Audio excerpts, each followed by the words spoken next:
Filipenses capítulo 7, capítulo 4, aliás, 7 não existe.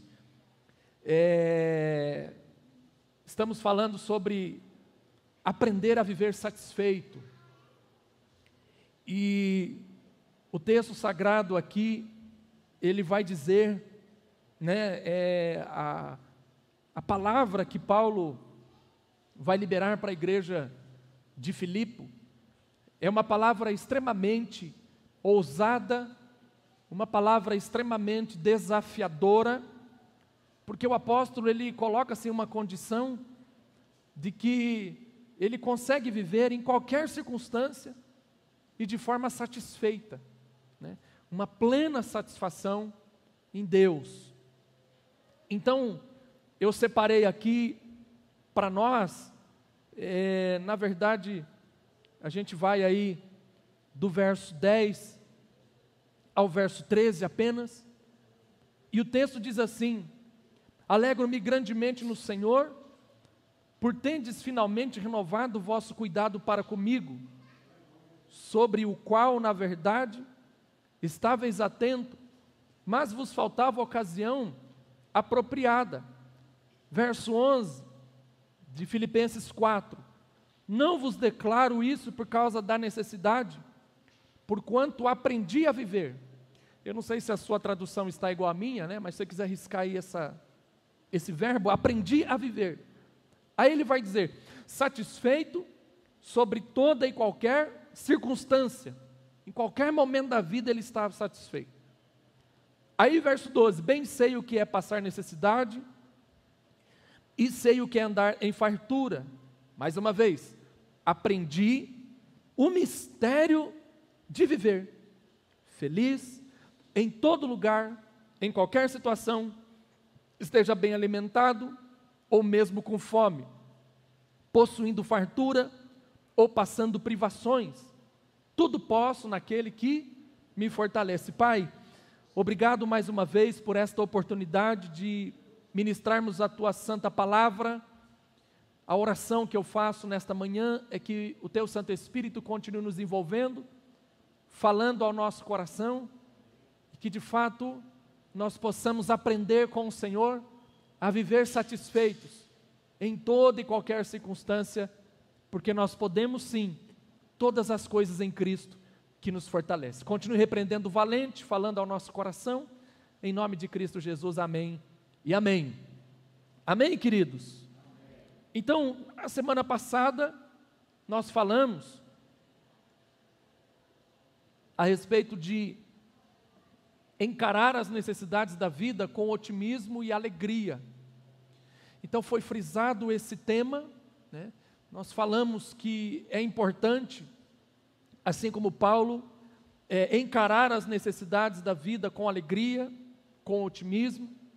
Eu analisei com vocês os verbos no grego, necessidade, que é uma pobreza extrema.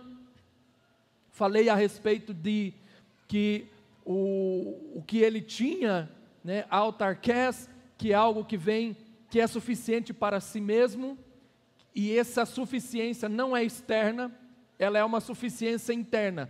A junção desses dois verbos nos faz entender que nós não precisamos das coisas, embora seja necessário, mas não é o principal. O principal é suprir a necessidade interna, que a partir desse suprimento da necessidade interna, nós temos condições de viver uma vida otimista e alegre, mesmo passando por necessidades. Então hoje, eu quero continuar essa exposição bíblica, aprendi a viver satisfeito, e a segunda coisa que eu quero falar para vocês é que nós precisamos ser gratos na vida abundante. Amém, queridos? Vamos dizer juntos, eu preciso ser grato na vida abundante. É assim que você vai viver satisfeito. Existem pessoas que têm muita dificuldade em ser gratas quando tudo vai bem em sua vida. São inúmeros os motivos pelos quais essas pessoas, elas não conseguem ser gratas. Quando prosperam, quando estão vivendo em abundância, quando estão rompendo, quando estão indo a lugares altos, a regra é apenas uma, que se essa pessoa não tomar cuidado, ela vai cair. E a sua queda será grande, a ruína será uma coisa terrível. Então é importante ser grato quando tudo vai bem em sua vida. Paulo viveu uma vida abundante. Eu disse na semana passada que Paulo também viveu uma vida miserável, né? Explanei esses argumentos que eu disse. Então, por outro lado, Paulo também, ele vivia uma vida abundante. Paulo, como apóstolo, ele houve um tempo muito bom em sua vida, seja antes da conversão ou até mesmo após a conversão. Mas antes da conversão, Paulo, ele tinha um lugar de eminência. Paulo tinha um lugar extremamente importante dentro do farisaísmo. Lá ainda em Filipenses, no capítulo 3, a partir do verso número 4, diz assim: bem que eu poderia confiar também na carne. Se qualquer outro pensa que pode confiar na carne, eu ainda mais. Paulo, ele era uma pessoa extremamente capaz. Quando ele disse que ele poderia confiar na carne, não é como pode vir aí na sua mente uma ilustração, uma bisteca, né? Você fritar uma bistecona lá, só mistério, hein? Antes do almoço, né? Uma carne de panela com mandioca, né? Irmãs que cozinham bem aí, né, Zorildo? Ou então aí um picadinho. Não é esse tipo de carne. Ele está falando que ele podia confiar nele. Ele está dizendo que ele tinha capacidade de confiar em si mesmo, porque ele era bom. Ele continua o seu currículo dizendo: circuncidado no 8º dia, da linhagem de Israel, da tribo de Benjamim. Uma linhagem extremamente rica, próspera. Os filhos de Benjamim eram assim. Vamos lembrar quem eram os filhos de Benjamim? Vem lá de José, irmão de José, da família de Jacó, o preferido. Ele era o irmão de sangue mesmo, consanguíneo com José. É Benjamim. Então ele vem dessa estrutura, ele vem dessa linhagem. Hebreus, quanto além, um fariseu nato, transitava nos altos escalões do farisaísmo daquele período, do primeiro século, no tempo de Jesus.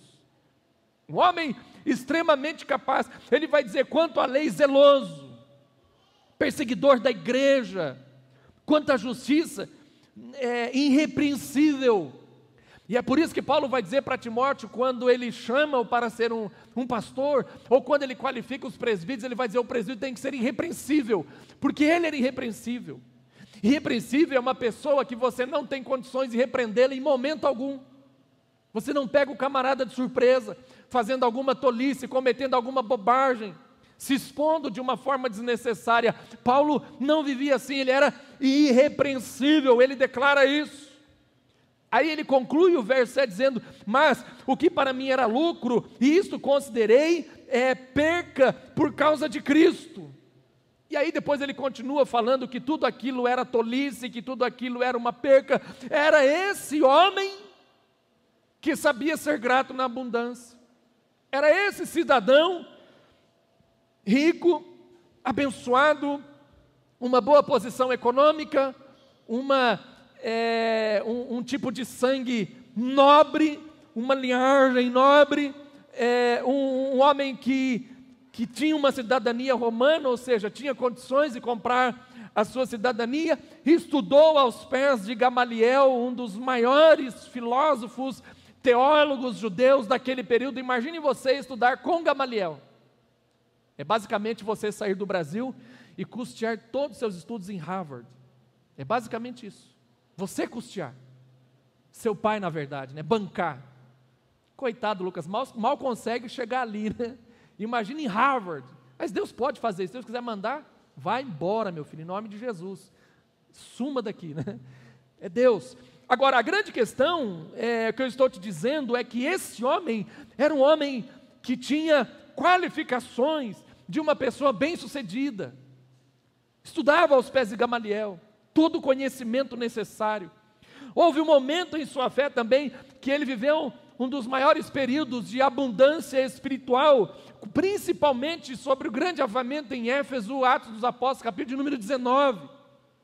E depois ele escreve a carta aos Efésios, uma abundância espiritual. O lenço do camarada podia curar as pessoas. Ele não precisava nem ir lá, só mandava o lenço.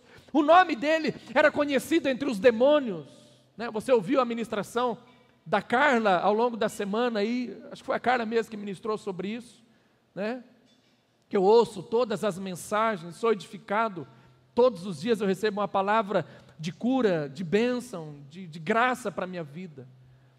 Esse homem até mesmo era reconhecido no mundo espiritual, até no inferno eles conheciam o apóstolo Paulo. Esse é o cara. Os demônios o conhecem, Jesus o conhece, teve um encontro com Jesus. Ele aprendeu a viver nessa situação, ele aprendeu a viver bem, ele aprendeu a viver em abundância, e isso até parece estranho, mas nós precisamos aprender a viver com as riquezas, meus irmãos, e diga-se de passagem, é a tarefa mais difícil para o ser humano, é a tarefa mais difícil, quando o homem fica rico. Pode olhar aí para o quadro político do nosso país, a maioria desses políticos vem de uma raiz muito pobre, e quando vê aquele tanto de dinheiro, qual que é a primeira coisa que eles fazem? Corrupção. Não sabem administrar. A tarefa difícil é você lidar com o dinheiro. Você quer ver muito fácil isso? E eu também me enquadro muitas vezes, a gente gasta tudo que ganha, porque a gente não sabe lidar com o dinheiro. Uma pessoa sábia, inteligente, ele ganha muito menos do que nós, e tem muito mais coisas que a gente, não é? Eu conheci pessoas pobres que construíram casas com salário mínimo. É lógico que é outro contexto, é outra região, é outro cenário. Aqui em São Paulo, com salário mínimo, você não faz quase nada, né? Você fica devendo ainda. O que eu quero dizer para você é que a tarefa mais difícil de sua vida é você aprender a viver na abundância. Não é fácil. Não é fácil ser rico. Eu não estou falando com autoridade porque eu não sou rico, né? Mas pelas pesquisas, pelo que eu estudo e pela experiência, a gente percebe isso claramente. Mas Paulo aprendeu a viver assim. Vamos ver isso na palavra de Deus. Vamos avaliar o texto junto. Nós precisamos aprender a viver a abundância. Agora, toma cuidado, porque as riquezas, elas também estão cheias de armadilhas, elas estão cheias de perigos, elas estão cheias de ganância, orgulho, idolatria. Interessante quando você olha para Provérbios, Salomão vai dizer isso no capítulo 30, do verso 6, aliás, do verso 8 ao versículo 9, ele vai dizer que as riquezas, elas fazem as pessoas se esquecerem de Deus. E eu estava avaliando esse texto e prestando mais atenção na oração que Salomão vai fazer, quando eu estava preparando essa mensagem, fazendo um link com essa ideia que Paulo vai dizer, eu aprendi a passar fome, e eu aprendi também a ter muita coisa. Agora, passar fome para nós é mais fácil, parece que ser pobre é mais tranquilo, né? Não estou dizendo de riqueza no sentido financeiro, assim como eu não disse pobreza no sentido financeiro, mas parece que são dois polos que não se unem, que é muito difícil para nós administrarmos. E aí então Salomão, dentro da sua fala, ele vai dizer, afasta de mim a falsidade e a mentira, não me des nem a pobreza, nem a riqueza. Ele está dizendo isso no verso número 8 do capítulo 30. E aí, se você quiser grifar aí na sua Bíblia, em sua casa, ou aqui na igreja, ele vai dizer assim, dá-me o pão que me for necessário. Aí lá no verso número 9, ele diz, para não suceder, estando eu farto, te negue e diga, quem é o Senhor? E Salomão é um dos homens mais ricos da Bíblia. A nação de Israel prosperou em suas mãos. Tudo que você imagina acerca de riqueza, em todas as áreas, Salomão era possuidor, Salomão tinha. E ele vai dizer, para que eu, estando farto, não te diga quem é o Senhor, ou empobrecido, venha furtar e profane o nome do Senhor. Então o segredo para não cair nessa cilada é reconhecer a fonte e buscar o equilíbrio da abundância que vem de Deus para a nossa vida. Aprender a viver satisfeito.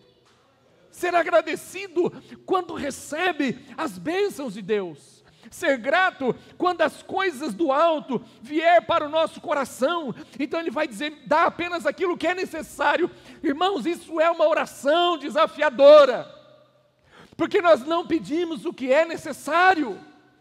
Nós não nos comportamos desta forma, nós não nos comportamos desta maneira.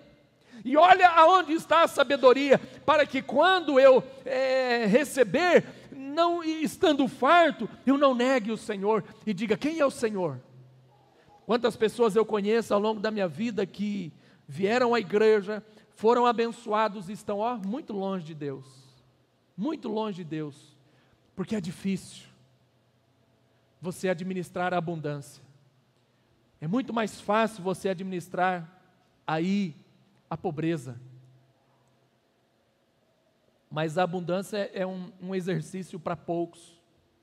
Paulo aprendeu, Paulo permaneceu fiel a Deus na abundância, porque ele era grato. Tudo que ele recebia em suas mãos, ele declarava a Deus. Tudo que ele recebia em suas mãos, ele agradecia a Deus. Ele reconheceu que ele não era merecedor de absolutamente nada. Isso é um ato nobre. Isso é algo importante para nós, ser generoso com os necessitados, abençoar as pessoas que precisam, ainda que seja pouquinho, não tem problema, é abundância.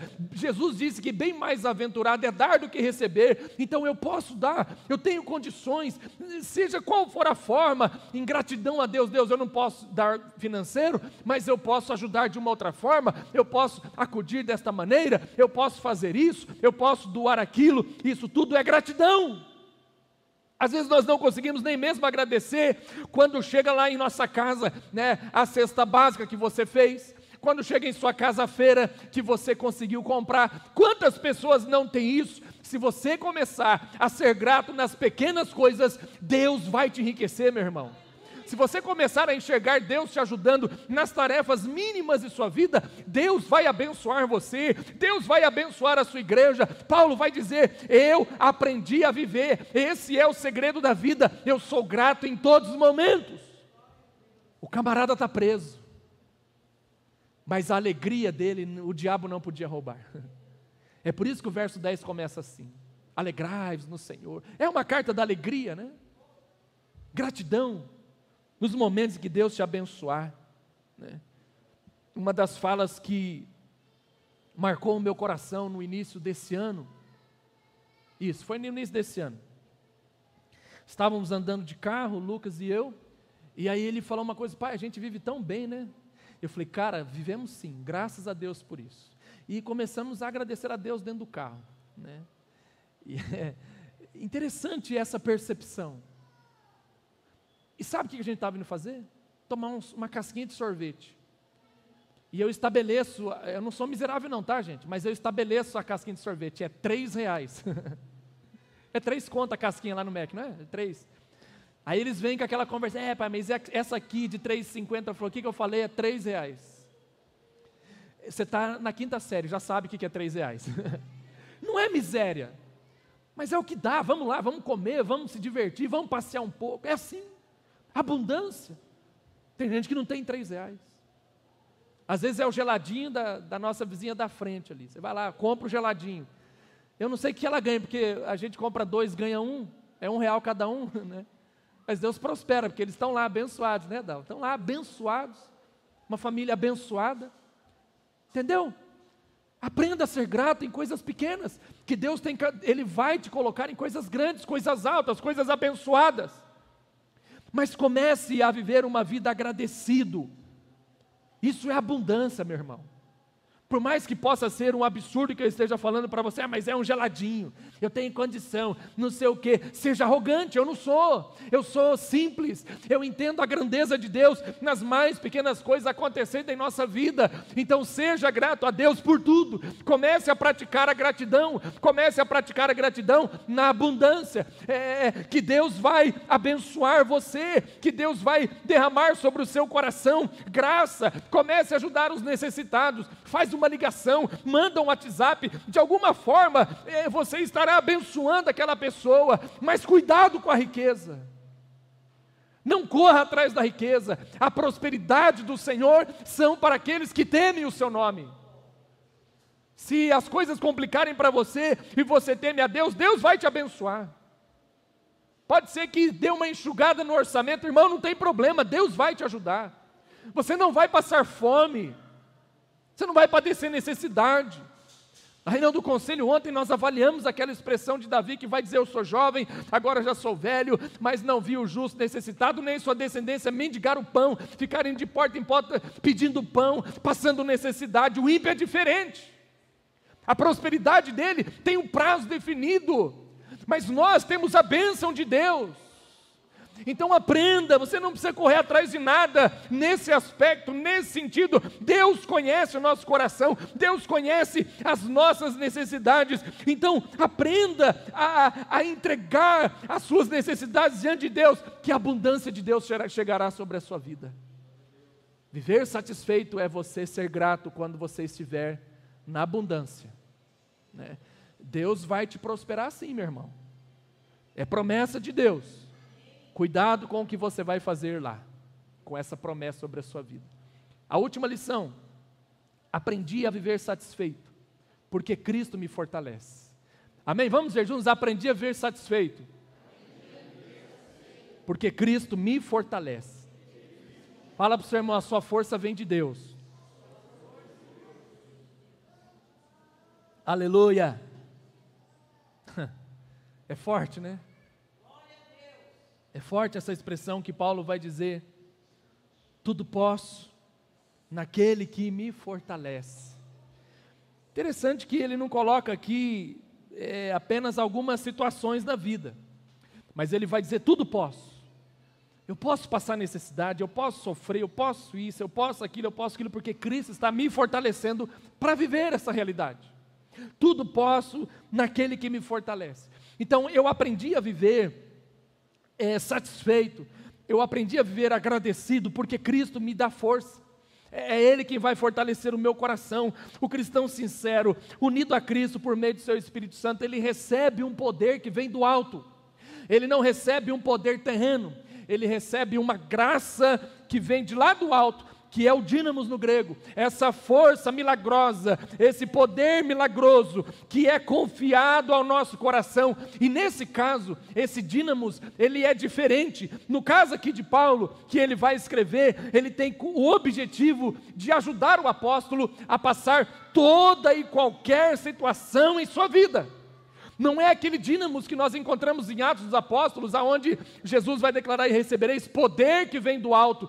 Não é esse tipo de poder para você evangelizar, não é esse tipo de poder para você fazer a obra de Deus, não é. É um poder que vai te ajudar na sua vida social, na sua vida particular, no dia a dia. É esse tipo de poder que Paulo está utilizando aqui, que vai ajudar a superar e a solucionar os problemas e as situações difíceis que ele vai enfrentar na vida debaixo dessa caminhada com Deus.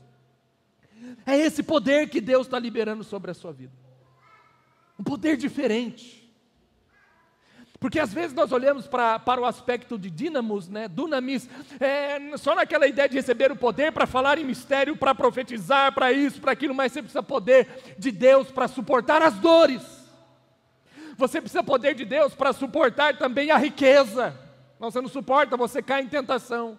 Você precisa de poder de Deus para suportar toda e qualquer circunstância. Então, Paulo se tornou esse homem, vivendo esse momento difícil de escassez, vivendo momentos difíceis de bonança, momentos abençoados. E é por isso que ele vai colocar aqui no verso número 11, aonde literalmente significa: fui instruído no segredo.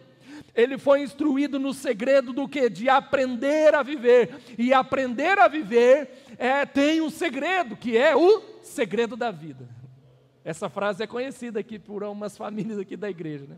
O irmão Raimundo que fala muito isso. Mas senta e tenta interpretar o que ele está dizendo, você vai ver como ele é um homem sábio e conhece o segredo da vida. Não é à toa que criou a sua família.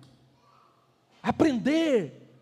Ou você acha que aquela força, o poder que veio sobre a vida daquele homem no dia a dia, veio de onde? Veio do alto. É inexplicável.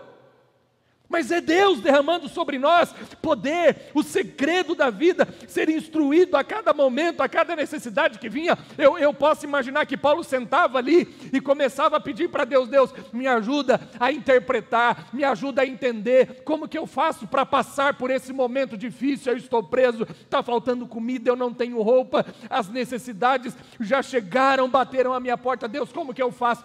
E Deus ia fortalecendo Paulo. Deus ia falando com Paulo.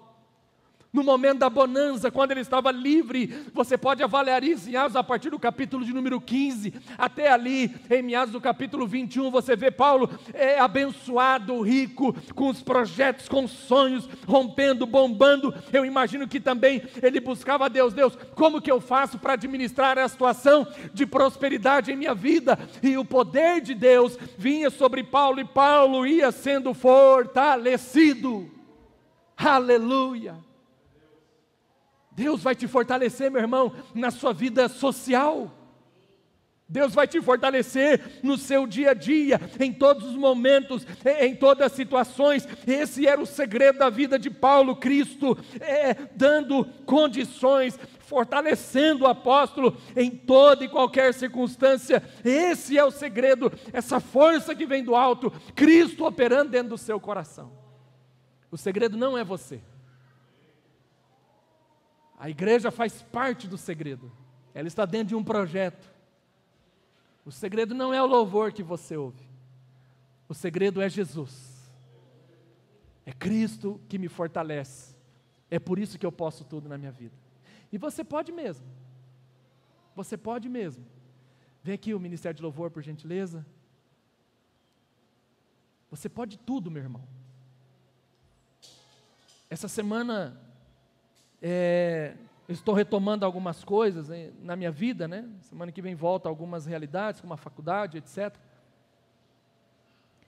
E eu parei para pensar nesse texto novamente e comecei a entender a forma pela qual Deus ia agindo na vida de Paulo. E comecei a ter essa percepção e ver como Deus ia fortalecendo o apóstolo em cada momento. Quando Paulo se encontra com Jesus, ele fica cego. Ele perde a visão. E aí eu percebo os soldados chegando até Paulo. E conduzindo Paulo até Damasco. Então, quando eu estava fazendo essa avaliação, eu me lembrei que eu estive nas colinas do Golã, que faz a tríplice fronteira, né, entre Israel, Líbano e Síria. E a primeira vez que eu estive lá, dá para você ver a estrada de Damasco. Na verdade, dá para ver Damasco, né, a capital da Síria, que fica 60 quilômetros das colinas. E nesse período, Damasco estava sobre um ataque. Era o Estado Islâmico, né? Começando uma guerra civil ali. 2016, se eu não me engano. Não, 2014. E ali havia fumaças lá em Damasco, né? E a professora falando conosco, aliás, 2016, a professora falando conosco e apresentando as ruínas da estrada de Damasco, aberta pelo Império Romano. E ali eu imaginava aonde Paulo havia se convertido e como que ele chegou até Damasco. E lá Deus envia um outro homem, e aquele homem que vai até ele, Ananias, ele ora por Paulo, por Saulo, e as escamas dos olhos de Saulo saem. Então, olha a percepção, o cuidado de Deus com Paulo. Depois daquilo, a vida de Paulo virou de cabeça para o ar. Paulo perdeu todas as regalias do judaísmo. Paulo teve que fugir para o deserto da Arábia. As coisas foram se complicando na vida daquele homem, mas Deus estava fortalecendo Paulo. Quem sabe você está vivendo uma realidade assim, as coisas estão se complicando para você, né? As coisas estão fugindo do seu controle. Um homem ensimesmado, em cima de uma montaria, de um cavalo, todo pomposo, com documentos, com cartas, autorizado a passar pela alfândega, entrar em outro país e capturar cristãos e levar para Jerusalém e expor diante de todo mundo, matá-los. Um homem desta forma, agora humilhado, exposto, fragilizado, tendo que ser conduzido por soldados, tendo que depender de uma pessoa desprezível como Ananias, na mentalidade dele. Agora ele dependia daquele homem para ser curado. Olha que ironia, Deus humilhando Paulo, e aquele homem não queria nem ir lá. Não, Deus, como que eu vou lá? Esse cidadão vai me matar. E aí ele chega ali, Deus fala, não, vai lá, está tranquilo. Ele chega, impõe as mãos, as escamas caem, ele batiza o apóstolo Paulo. E aí Paulo tem que chegar em Jerusalém e se prostrar diante de Pedro, e se humilhar diante de Pedro. E Paulo vai dependendo de pessoas. Deus levanta Barnabé. Muitas vezes você vai depender de pessoas. A grande questão é você ver o poder de Deus agindo em sua vida, nesses mínimos detalhes. Nos mínimos detalhes, o poder de Deus está sobre você. O que Deus manda dizer para você nesta noite, nesta manhã, é que o poder de Deus está sobre você. E Deus vai te ajudar nos mínimos detalhes. Você vai aprender a viver. Essa luta não é para matar você, essa situação não é de morte, não, meu irmão. Esse é o segredo da vida, a satisfação, plena satisfação, porque Deus vai te fortalecer, Deus vai te ajudar, Deus vai cuidar do seu coração, Deus está cuidando da sua família, Deus está cuidando da sua casa, Deus está escrevendo uma história, irmãos. Ele não acabou a tinta de Deus. A história está sendo escrita e é uma história linda, é uma história triunfante. A história de Paulo não termina ali, não. Ele fica no deserto por um período de tempo.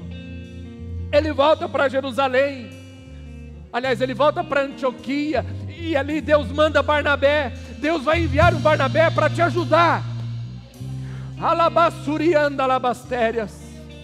Ele vai chegar na sua casa, meu irmão, vai te pegar pelas mãos e vai, olha, vamos por aqui. O caminho é esse, é aqui que nós vamos trilhar. Deus vai nos fortalecer.